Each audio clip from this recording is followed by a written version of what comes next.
করো যা ছুটেছে তাই দিয়েছি প্রভু, তুমি গ্রহণ করো। তোমার যারা ভালো দেওয়ার আছে, এই গোবিন্দ তোমার ভালো ভক্ত যারা আছে, তাদের কাছে তুমি সর্বশ্রেষ্ঠ পেয়ে দিও। আমি সনাতন কিছু দিতে পারি না, আমি সর্বহারা, আমি পথের ভিখারি, আমি বৃক্ষ তলবাসী প্রভু, তোমাকে কিছু দিতে পারি না। তুমি করুণা করো সনাতনের প্রতি, তুমি আমার কাছে লবণ চেয়ে আমাকে দুঃখ দিও না। এই কথা বলিয়া সনাতন যখন করুণা প্রদান করিতে আমার দয়াল প্রভু ওই এই আলুদ অন্ধ মুখে দিচ্ছে। পবিত্র পরম সনাতন আমার কিছুর প্রয়োজন নাই, তোর ভক্তির সামগ্রী আমি গ্রহণ করিলাম, তোর ভক্তির এই আলুদ অন্ন আমি গ্রহণ করিলাম। আমার সর্বশ্রেষ্ঠ লেজ্জপীর প্রয়োজন নাই, এই আমার সুধা থেকে অতীব সুধা। এই বলিয়া গোবিন্দ সে রাধারানী সহ সনাতনের সম্মুখে আজ রইয়াছে সেই আনন্দে অন্ন মুখে দিতে লাগিলেন এবং শ্রী রাধারানীকে বলিলেন, রাধে এই পরম পরম মহান সম্পদ, এই পরম দুর্লভ অমৃত গ্রহণ করো, যা সনাতন আমাকে দিয়াছে। তাই ভগবান কৃষ্ণ সেই আলুদ অন্ন আরে আছে আছে প্রভু দিলেন বদনে, সনাতনের আলুদ অন্ন প্রভু এই হাসি হাসি দিলেন বদনে।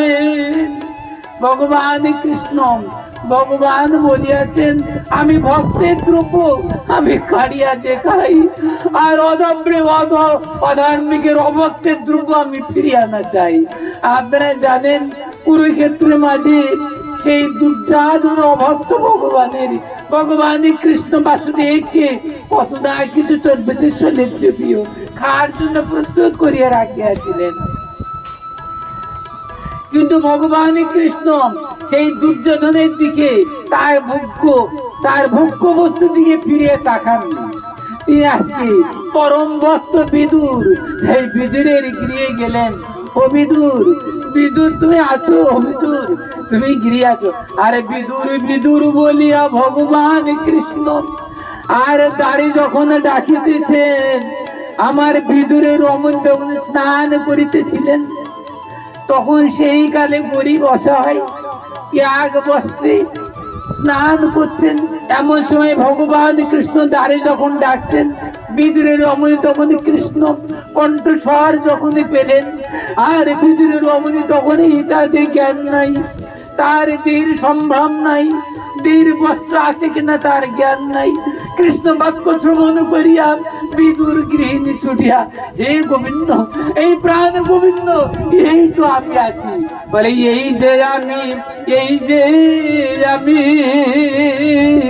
ওই এই যে আমি, এই যে আমি। আবার বিদুর গৃহিণী বলিতেছে, এই যে আমি, এই যে আমি, এসো এসো ও প্রাণ গোবিন্দ, ওই এই যে আমি, এই যে আমি। এবার গোবিন্দের কর সুকমল কর ধরিলেন বিদুর গৃহিণী। কোয়ার ধরিয়া যখন গৃহের দিকে আনছে, তখন গোবিন্দ চেয়ে দেখেন বিদুরের গৃহিণী বিবস্ত্র, বস্ত্র নাই। তখন ভগবান কৃষ্ণ আর নিজ উত্তরীয়ম আর করিয়া শ্রী হস্তে ধারণ, আর শ্রী হস্তে ধারণ করিয়া ভগবান গোবিন্দ নিজ উত্তরীয় আর বিদুরের গৃহিণীর অঙ্গে ডালিলেন। বিদুরের গৃহিণীর পর বিদুরের স্ত্রীর অঙ্গে যখন ভগবান উত্তরী যখন দিলেন, তখন বিদুর গৃহিণী চেয়ে দেখেন যে ভগবানের উত্তরে নিজের অঙ্গে আর নিজের অঙ্গ বিবসন অবস্থা কোনো অঙ্গ নাই। এই তখনই ভগবানের এই উত্তরীয় বিদুর গৃহিণী পরে নিলেন। লিখেছেন আজকে ভগবান কত দয়াময়। আজ ভগবানের উত্তরে যে ভক্তকে বলতে দিলেন, আজকে ভগবান কত না কৃপাময়, কত না ভক্ত বৎসল, ভগবানের উত্তরীয় ভক্তকে পড়তে দিলেন। তাই ভগবানের উত্তরই বিদুর গৃহিণী বললেন, কিছু মনে করলেন না, ভাবলেন ও আমি তো বিবস্ত্র আছি, তাই আজকে ভগবান তার উত্তর দিয়েছে, তাহলে আমার এই বস্ত্র পরা কর্তব্য। দেখেছেন কখন কি করা কর্তব্য, তখন কিন্তু কর্তব্য। তখন যদি বলেন না ভগবানের বস্ত্র আমি পরবো না, তাহলে তো ভগবানের সম্মুখে বিবস্ত্র থাকা অপরাধ হয়, ওই অপরাধে বিদুর স্থিত নরকগামী হয়ে যান। তাই বলিয়া কোন ভগবান বিগ্রহ সম্মুখে, কোন এই ভগবান বিগ্রহের সম্মুখে কখনো এই বিবসন অবস্থায় কাপড় পাল্টাবেন না, সাবধান। তাহলে আজকে কত না সাবধান শাস্ত্রে বলিয়াছে। তাই বিদ্রোহ গৃহিণী ভগবানের উত্তরে পড়ে নিলেন, এবার আস্তে আস্তে ঘরে নিয়ে আসলেন। কি করবেন, ঘরে কি আছে কি আছে ভাবতে লাগলেন। ভাবতে পারে বিদ্রোহ গৃহিণী দেখেন ঘরে কিছু নাই। ভগবান আজকে ঠিক করে ঘরে কিছু নাই, কোনো তন্ডুল নাই, রান্না করার কোনো ব্যবস্থা নাই, সেদিন কোনো খুঁত পর্যন্ত নাই। আরে তাহলে কি করবে, ভগবানকে সেবা কিভাবে দেয়া যায়, আমার প্রাণ গোবিন্দকে সেবা কিভাবে দেওয়া যায়। তাই আজকে বিদুরের রহমানি কাঁদছে, ঠাকুর তুমি এমনি দিন আছিও তো আমার ঘরে মনে হয় কিছু নাই। তাই গোবিন্দের কাছে কাঁদছে, ঠাকুর আজকে ঘরে কিছু নাই, তুমি যেমন দিন আছো আমার স্বামীও গিরে নাই। তাই ভগবান অন্তর্যামী জানেন ওর গৃহে একটা কলা আছে। তাই গোবিন্দ বলছে না তুমি আমার ও ভক্তা, শোনো তোমার ঘরে তো সব আছে, তুমি বলছো যে কিছু নাই, এটা কথা? তোমার ঘরে না খাদ্য আছে, তোমার ঘরে খাদ্য আছে, তোমার ঘরে আমার ভোগের সামগ্রী আছে, তুমি তোমার ঠাকুর ঘরে দেখো একটা রম্ভা আছে। তখন বিজের গিরি বলছে রম্ভা আছে কই দেখি, ছুটে গিয়ে দেখে একটা রোমা আছে, হ্যাঁ ঠাকুর একটা রম্ভা আছে। এই বলিয়া বিদুরের গৃহীণ তখন আনন্দ সহকারে ওই আস্তে আস্তে ওই কলা ছোলা শুরু করিয়াছে। করতে করতে কখন যে সে রম্ভা পড়িয়া গিয়াছে, এবার সেই কলার ছোলা হাতে নিয়া গোবিন্দের মুখ সে বদন কোমলে দিচ্ছে, গোবিন্দ এইবার তুমি গ্রহণ করো। কিন্তু কলা কিন্তু নাই, কলা সে ছোলা মাত্র আছে। গোবিন্দ দেখছে এই তো পাগলি, এ পাগল আছে, কলাটা তো আমার দেওয়ার কথা না বলে আমি একটু বাড়ি বলে ও ভুলে গিয়েছে কলার খোসা দিচ্ছে। গোবিন্দ বলছে হ্যাঁ ঠিক আছে যাও। বাহ, কলার খোসা ভগবান কৃষ্ণ গালি দিচ্ছি বাচ্চি। ব্রহ্মাদি দুর্লভ মহাসম্পদ, যা ব্রহ্মাদি দেবগণ অনন্ত বিশ্ব জগতের ভক্তগণ এমন অমূল্য সম্পদ দিতে পারে না। কলার খোঁজা চিবাচ্ছেন ভগবান। তাই অদূরে তার প্রিয় ভক্তগণ দেখছেন, ভগবানের ভক্তগণ দেখছেন যে ভগবান কত না করুণাময়। বললেন না যে ও বিদুর গৃহিণী ওই কলা পড়ে গেছে, ওইটা তুলে আমার খেতে দাও, কলার খোঁজা দিচ্ছ কেন, তা তিনি বললেন না। ও বললে আবার বিদুরের গৃহিণী আবার ভাব ভঙ্গ হয়ে যায়, তাল ভঙ্গ হয়। তিনি ভাব উগ্রহিত নাট্যন, তিনি তাল উগ্রহিত নাট্যন। ভগবান কৃষ্ণের এই পার্থিব এসব কিছু উনি নেন না। তার ছেঁড়া কাপড় হোক যা থাক, অস্ত্র অলঙ্কার থাক আর না থাক, তিনি অন্তর গ্রহণ করেন। অন্তর বাহ্য দুই তো সাধন। তাই ভগবান কৃষ্ণ জগৎবাসীর কাছে কি গ্রহণ করেন, অন্তর নিহিত সম্পদ তার কি আছে, তার কেমন ভক্তি আছে, এই ভক্তি তিনি গ্রহণ করেন। তাই তিনি সংসারের মাঝে যে শিষ্য মেয়ে বা শিষ্য ছেলের গুরু ভক্তি প্রকট, সে অবশ্যই কৃষ্ণ রাজ্যে যাবে। আর জিরো, যার গুরু ভক্তি জিরো, তার এই 28 প্রকার নরক যন্ত্রণা আবার ভোগ করতে হবে। কারণ গুরু ভক্তি নাই বলিয়া কৃষ্ণ রাজ্যে তার যা হবে না। যার যত গুরু ভক্তি আছে সে তত ভগবানের আপন, আর যে যত গুরুদেবের কাছে যত দূরে সে ভগবানের কাছে তত দূরে। আপনারা জানেন গুরুদেবকে, এই কৃষ্ণকে দেখা যায় না, আর গুরুদেবকে সাক্ষাৎ দর্শন করা যায়। তাই গুরুদেবের মধ্যে দিয়ে শুদ্ধ হাতে শুদ্ধ গুরুদেব যদি হয়ে থাকে, তবে সেই গুরুদেবের মধ্যে দিয়ে কৃষ্ণ রাজ্যে যেতে পারবেই পারবে। আর যদি শুদ্ধ হাতে শুদ্ধ গুরুদেব না হয়ে থাকে, কখনো ব্রতপ্রাপ্ত হবে না, হবে না, কখনো হবে না। শাস্ত্রে তার প্রমাণ আছে, আমি সেই প্রমাণ হাতে ধরে রেখেছি আপনাদের জানাবার জন্য। তা আজকে জানলেন জগৎবাসী, সবাই জানলো যে আজকে বিদুরের রমণী আজকে কলা বাদে খোসা খাওয়াচ্ছে। কোন কোন অভিমানে, কোন সম্পদে আপনারা জানেন, কোন গুণে ভগবান কৃষ্ণ তার হাতে কলার খোসা খাচ্ছেন? তার প্রেমের কারণে, তার ভক্তির কারণে ভগবানকে কিনে রেখেছেন কারা কারা আপনারা জানেন? এই তিনি সংসারের মাঝে ভগবান কার কার কেনা আছে, কার কাছে কেনা আছে?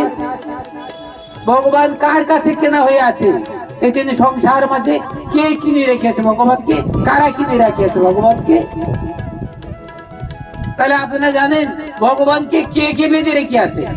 কারা কারা ভগবানকে বেঁধে রেখেছে? তাহলে যশোমতী, মা যশোমতীকে ভগবানকে বেঁধে রেখে আছেন। তাহলে আমরা সবাই মা যশোমতী হয়ে ভগবানকে যদি বেঁধে রাখি তাহলে তো আমাদের কোনো সমস্যা নাই নাকি? আপনারা কি বলতে চান? মা যশোমতীর মতো আমরা যদি ভগবানকে বেঁধে রাখি তাহলে আমাদের কোনো সমস্যা আছে কি? এই যে বিশ্ব ব্রহ্মাণ্ডে সবাই গোপাল সেবা করেন, সবাই গোপালকে অহর্নিশে ভোগ দেয়া থাকেন, তাহলে গোপালকে মাতৃভাবে ভজন অবশ্য তারা করেন। তাহলে এই সব মায়েরা সব মাতৃ যদি প্রাপ্ত হইবে, পরবর্তী জন্মে তারা মাতা হবে, গোপালের মাতা হবে, অনন্ত কোটি যশোমতী হবে এবং তার গৃহে গোপাল জন্মগ্রহণ করবেন। আজকে আপনারা জানেন মা যশোমতী কি গোপালকে পেয়েছে? আর কি কেউ পায় নাই? শ্রীদাম, সুদাম, দাম, বসুদাম, মধুমঙ্গল, বটু, এনাদের মায়েরা কি যশোমতী, এনারা কি গোপালকে পান নাই? গোপালকে এনারা কি কোলে পান নাই? নিজের পুত্রের মধ্যে পেয়েছে কি? মা যশোমতী একা পেয়েছে না এনারা সব পেয়েছে? রমণীগণ পেয়েছে। কোন বলে পেয়েছে? কোন বলে? তারা জানেন যেদিন গোপাল এই মা যশোমতীর কোলে আবির্ভাব হয়েছিল সেই দিন এই সব বিশ্ব জননীগণ সবাই দেখতে গিয়েছিলেন এবং বিশ্ব জগতের যত না গোধন ছিলেন, সব যত মাতা গাভী ছিলেন সবাই মাতাকে দেখতে গেলেন। মাতার কোলে গোপাল বসে আছে। তখন সবাই ভেবেছিল, ওই গাভীরা ভেবেছিলেন আমাদের কোলে যদি ওইরকম গোপালের মধ্যে শিশু আসতো না তাই স্তন দুগ্ধ পাই একটু সন্তুষ্ট হতাম। এবং সমস্ত রমণীগণ, শ্রীদাম, সুদাম, দাম, বসুদাম, মধুমঙ্গল, বটু, অনন্ত কোটি রমণীগণ তারা ভাবিয়াছিলেন যে গোপাল যদি আমাদের কোলে ওরকম আসতো তা আমাদের স্তন দুগ্ধ দিয়ে গোপালকে একটু সেবা করতে পারতাম। তাই ভগবান কৃষ্ণ যখন এই ব্রহ্ম সম্মোহন যদি লীলা হয়, ব্রহ্মা যখন এই নবলক্ষ গোধন এবং এই যে অনন্ত রাখালগণকে হরণ করেন, সেই উপলক্ষে ভগবান কৃষ্ণ অনন্ত মূর্তি ধারণ করিয়া অনন্ত জননীর কাছে গিয়েছিলেন। আপনারা সবাই অবগত আছেন। ওই শ্রীরামের মায়ের কাছে, শ্রীদাম, সুদাম, দাম, বসুদাম, মধুমঙ্গল, বটু এবং সবার কাছে, সবার জননীর কাছে গিয়ে সবার কোলে বসে আছিলেন। শ্রীরামের কোলে, শ্রীরামের মায়ের কোলে বসে আছেন। শ্রীরাম তখন তো এই ব্রহ্মা হরণ করিয়া তো সেই ব্রহ্মকুণ্ডে রাখি আছে। আদি শ্রীরাম তো নাই। তা কোন শ্রীরাম আছে? কৃষ্ণ শ্রীরাম আছে। তখন মায়ের কোলে যখন মা দেখছে, তাই তো কখনো শ্রীরাম দেখছে আবার কখনো কৃষ্ণ দেখছে। তার কোলে কখনো শ্রীরাম দেখছে, কখনো গোবিন্দ দেখছে। তা বলছে তাই তো আমার ছেলেকে কখন দেখছে আবার কখন কৃষ্ণ দেখছে, এ কি ব্যাপার? এরকম ঝঞ্ঝাট দেখছি কেন? তাই বিশ্ব জননীর কাছে মা যশোমতীর কাছে বলছে, ও মা শোনো, তোমার ছেলে না আজকে আমার ছেলের মধ্যে কখনো আমার ছেলে দেখছে, কখন তোমার ছেলে দেখছে, এর কারণটা কি? তা মা যশোমতী বলছে, ওগো তোমাদের আমার গোপালকে তোমরা সবাই তো ভালোবাসো, তাই এত ভালোবাসো যে তোমার ছেলের মধ্যে আমার গোপাল দেখছে। মা যশোমতী এটাই বলে দিলেন। তা বলছে তাই হবে, মানে তাই হবে। বিশ্ব জগতে কেউ বুঝতে পারলেন না ভগবানের এই লীলাটা। তাহলে আজকে ভক্ত যদি ঠিক হয় তাহলে গোবিন্দ অবশ্য দর্শন দেবেন। গোবিন্দ দর্শন দেওয়ার জন্য বসে আছেন। বলছেন ভক্ত যদি হয় 1 পদ অগ্রসর হয় তবে 7 পদ অগ্রসর হই। তাই আজকে যদি আমরা বলি হে গোবিন্দ আমি তোমার হলেন, তাহলে ভগবান গোবিন্দ আগিয়ে আসে। আজকে জগতে দেখেছেন অনেক অনেক গুরুদেবরা কি বলেন, আমার চরণ সরোজে রেখো, আমার তোমার চরণ সরোজে রেখো, এ পরম দয়াল শ্রী গুরুদেব তোমার চরণ সব রোজে রেখো। এই আমার পরম দয়াল শ্রীমান মহাপ্রভু তোমার চরণ সব রোজে রেখো। এই অনাদি রাজীব শ্রী গোবিন্দ তোমার চরণ সব রোজে রেখো। আর তোমার নয়ন কোণে এ সদা দেখো। আর তোমার চরণ সরোজে রেখো। আর তোমার নয়ন কোণে সদা দেখো। আর চরণ সরোজে রেখো। আর নয়ন কোণে সদা দেখো। আমি জন্মে জন্মে এই অপরাধী এই চরণ সরোজে রেখো। আর নয়ন কোণে এ সদা দেখো। চরণ সরোজে রেখো। আমি জন্মে জন্মে অপরাধী তোমার চরণ সরোজে রেখো। চরণ সরোজে রেখো। আর নয়ন কোণে সদা দেখো। চরণ সরোজে রেখো। আমি তোমায় বুঝতে নারি তুমি নিজ গুণে ক্ষমা করো। তুমি নিজ গুণে আমায় ক্ষমা করো। আমার সকল অপরাধ ক্ষমা করো। তোমার চরণ সব রোজে রেখো। আরে আমি যেন ও তোমার হয়ে থাকি। তোমার চরণ সব রোজে রেখো। আমি যেন তোমার থেকে যেন দূরে না যাই। আমার মনও যেন তোমার চরণে থাকে। আমার মনও যেন আরে বিষয়ে ভুলে না যায়। তোমার চরণ সব রোজে থাকে। হে গোবিন্দ ও পরমেশ্বর আর চরণ ও রোজে রেখো। আর নয়ন কোণে আমায় সদা দেখো। চরণ সব রোজে রেখো। চরণ সব রোজে রেখো। ও নয়ন কোণে সদা দেখো।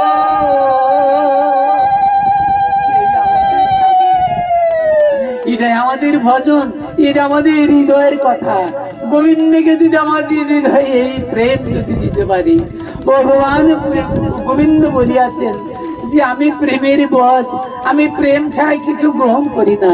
এই জন্য সংসার মাঝে চর্বতেচ্ছ ন্যায্য প্রিয় যাহা কিছু আছে বিষয় বৈভব স্ত্রী পুত্র পরিজন সবই ভগবানের। আমরা যদি গোবিন্দকে একটা পুত্র দান করি তাও তো ওটাও গোবিন্দের। আমরা তো জন্ম হয়েছিল একা, আমি পুত্র আনি নাই। আমার স্ত্রীকে যদি গোবিন্দকে দিয়ে হে ঠাকুর আমার এই সহধর্মিনীকে তোমাকে দিলাম, তাও তো সহধর্মী তো আমার হয়ে আছে, কিন্তু ওটা তো আমার না। ওটা তো আমি একা সঙ্গী করে আনি না। আমি একা মাতৃগর্ভ থেকে ভূপাতিত হয়েছিলাম। তাহলে এই দ্বারা ছোট পরিবার তুমি কারকে তোমার পিঠা করো আমার ভাবনা। স্ত্রী পুত্র বান্ধব যত পরিযায় কত শত আপনারে হও সাবধান। তাহলে আজকে কেউ আমার না। তাহলে আমার বলিতে কি আছে? আমার বলিতে কি আছে তা গোবিন্দকে দিতে পারি। আমরা যে সকাল সন্ধ্যা ঠাকুরকে আমরা ভোগ লাগাই। আপনারা জানেন যারা ভক্ত তারা ভোগের কথা বলে না।